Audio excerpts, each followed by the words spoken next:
Speaker. What do you think of this trip so far, and what do you hope to hear in just a few moments? Well, first of all, the most important single statement was Egyptian President al-Sisi, who said Donald Trump is a unique man. He achieves the impossible. And I think that's a remarkable comment, which I hope the American news media will take seriously and think long and hard about. The combination of the Saudis and the Americans bringing together virtually every leader in the Arab world for this summit, and the speech that I know the president will give in the very near future, I've seen parts of it. It is historic and remarkable, and I think that it sets the stage for us to decisively defeat radical Islam and do so in alliance with the moderate Islamists who are going to be gathered at this particular event. Finally, of course, if you're the president and you're worried about jobs, the various contracts they're signing are extraordinary steps towards helping the American economy keep growing. Right. That underlines this entire speech, this entire trip. It's the business interests of this region, of course.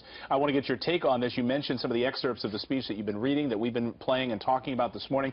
Here, confronting radical Islam is one of the excerpts from that speech that Mr. Trump is going to present in just a few minutes, and it reads this way. That means honestly confronting the crisis of Islamist extremism and the Islamist terror groups it inspires. And it means standing together against the murder of innocent Muslims, the oppression of women, the persecution of Jews, and the slaughter of Christians. How will that be received, Mr. Speaker? Well, I think it's going to be received pretty well because finally, after years of talking with them, the major leaders in the region understand that these radicals are a direct threat to them. I mean, the Saudis aren't just acting out of the goodness of their heart. They're acting to survive because they have a two-front war. They have radical Islamists on the one front who would like to overthrow the regime, and they have Iran on the other front who would like to occupy the country.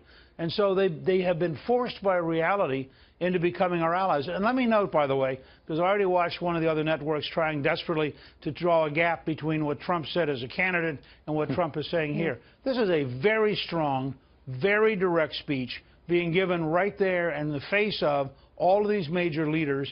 He pulls no punches. He talks about persecuting Jews, persecuting Christians. He talks about women's rights. And he uses the word Islamist, which is technically the right word, because it refers to the political movement, not the religion. But it's, you compare this speech to Obama in Cairo, and you'll see the difference between appeasement and cowardice on the one hand with Obama and a clear, direct statement of what we need to do on the part of the president.